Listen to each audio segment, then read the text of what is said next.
कौन कौन अधिकारी है आपका फोन नहीं उठाता, बात नहीं करता, जनता की समस्या नहीं सुनता?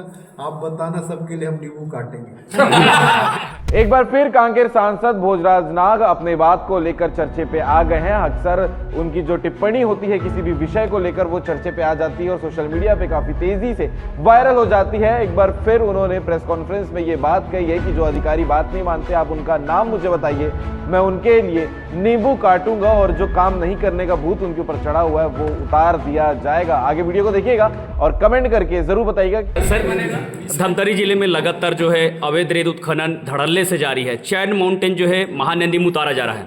एक तरह जो है जिला प्रशासन जो है महानदी के संरक्षण की बात कर रहे हैं, एक पेड़ मां के नाम संदेश दे रहे हैं, लेकिन धमतरी जिले में धड़ल्ले से अवैध रेत उत्खनन जारी है। देखिए, जहाँ भी इस प्रकार का अवैध कारोबार होगा हमारी सरकार सख्त कार्रवाई करेगी। यहाँ अधिकारी जो है फोन नहीं उठाते, पत्रकार के फोन नहीं उठाते, तो आम जनता के क्या फोन उठाएंगे? क्या हमें समझे कि भाजपा शासनकाल में अधिकारी जो है बेलगाम हो चुके हैं?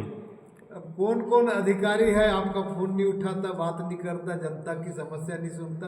आप बताना, सबके लिए हम नींबू काटेंगे।